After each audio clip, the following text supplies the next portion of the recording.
আসসালামু আলাইকুম এভরিওয়ান। আজকে আপনাদের জন্য সুন্দর একটি কিউট অর্গানাইজার বক্স ভিডিও নিয়ে চলে এসেছি।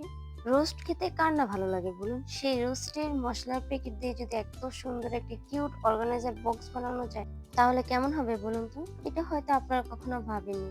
তাই আজকে আপনাদের জন্য সুন্দর একটি অর্গানাইজার বক্স ভিডিও নিয়ে চলে এসেছি, তাও আবার রাঁধুনির মসলার প্যাকেট দিয়ে।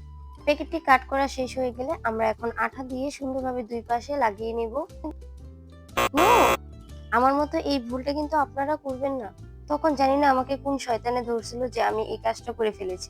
বাট ডোন্ট ওয়ারি, আপনাদের জানাতাপুর মাথায় জোগাড়ের বুদ্ধি আছে তো? সেই বুদ্ধি দিয়েই ঠিক করে ফেলবো। তার আগে আমরা আঠা দিয়ে এভাবে দুই পাশে লাগিয়ে ক্লিপ দিয়ে রেখেছি। এখন এটা শুকাতে আমাদের নেক্সট কাজগুলো করে ফেলে চলুন। এখন আমরা বক্সের ইনসাইডের চেম্বার গুলোর জন্য আগে একটা মাপ নিয়ে নিচ্ছি কার্টুনগুলো কাট করে। তারপরে এগুলোকে আমরা হোয়াইট কালার পেপার দিয়ে ভালোভাবে র‍্যাপিং করে নিব। আমাদের র‍্যাপিং করা কমপ্লিট হয়ে গিয়েছে, বাট গাইস এখানে কিন্তু কিছু একটা মিসিং আছে। দেখি আপনারা বলতে পারেন নাকি? যদি আপনারা কমেন্টে বলতে পারেন তাহলে আমি নেক্সট ভিডিওতে উত্তরটা বলে দিব যে এটা আপনি কি সঠিক বলেছেন নাকি ভুল। এখন আমরা বক্সের উপরের পার্টটায় একটা লাভ শেপ করে তারপরে কেটে নিব। এখন আমাদের ট্রান্সফার শিটের প্রয়োজন হবে, বাট আমার কাছে ট্রান্সফার শিট অ্যাভেলেবেল ছিল না। তাই আমি জোগাড় বুদ্ধি দিয়ে এখানে ট্রান্সফার পোল ইউজ করেছি।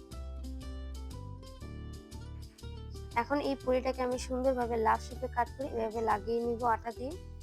এখন আমি তোমাদেরকে দেখাবো এই যে কিভাবে আমি এটাকে ঠিক করেছি। ব্যাক সাইডে আমি হোয়াইট কালার একটা পেপারকে উপরের সাইডে অর্ধেক আঠা দিয়ে লাগিয়েছি, আর নিচে আমাদের যে বক্সটার সাইড ছিল ওইখানে আঠা দিয়ে লাগিয়ে এভাবে অ্যাটাচ করে নিয়েছি। এখন বলো তো কেমন হয়েছে? তারপরে আমরা পিঙ্ক কালার পেপার দিয়ে ভালোভাবে এটাকে র‍্যাপিং করে নিব। তার আগে আমি একটা মাপ নিয়ে নিচ্ছি, মাপ নিয়ে তারপরে কেটে আমি এটাকে র‍্যাপিং করে ফেলবো। এই দেখো র‍্যাপিং করা ডান। একটা জিনিস খেয়াল করো, এখানে কিন্তু আমি ফার্স্টে র‍্যাপিংটা করে নিয়েছি, তারপরে আমি ট্রান্সপারেন্ট পলিটি আঠা দিয়ে লাগিয়ে নিয়েছি।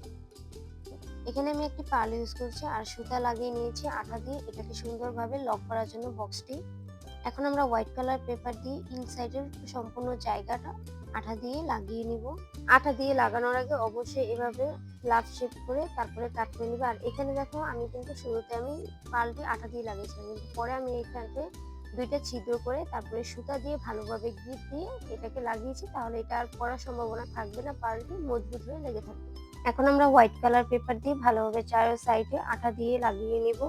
এই কাজটি শেষ হলে পরবর্তীতে আমরা কার্টুনগুলো দিয়ে চেম্বার বানিয়ে নিব এগুলোকে ইউজ করে। এখানে চাইলে আপনারা আপনাদের মতো কাস্টমাইজ করে স্পেস বানিয়ে নেবেন। আর এখানে আমি ডেকোরেশনের জন্য স্টোন আর পার্ল ইউজ করব। এরকম আরো সুন্দর সুন্দর ভিডিও পেতে আমার চ্যানেলে সাবস্ক্রাইব না করে থাকলে এখনই সাবস্ক্রাইব করে দিন প্লিজ। চলুন এখন আমরা ফাইনাল লুকটি দেখি। দেখছেন কত সুন্দর লাগছে বক্সটি? আপনাদের কাছে ভিডিওটি কেমন লেগেছে অবশ্যই কমেন্টে বলে যাবেন। আপনারা চাইলে ভিডিওটি শেয়ার দিয়ে রাখতে পারেন, তাহলে নেক্সট টাইম আপনিও এই ভিডিওটা দেখে সুন্দর একটি অর্গানাইজার বক্স বানিয়ে ফেলতে পারবেন। নেক্সট ভিডিওতে আপনাদেরকে দেখাবো এখানে আমি কি কি অর্গানাইজ করে রেখেছি। সবাই ভালো থাকবেন। আল্লাহ হাফেজ।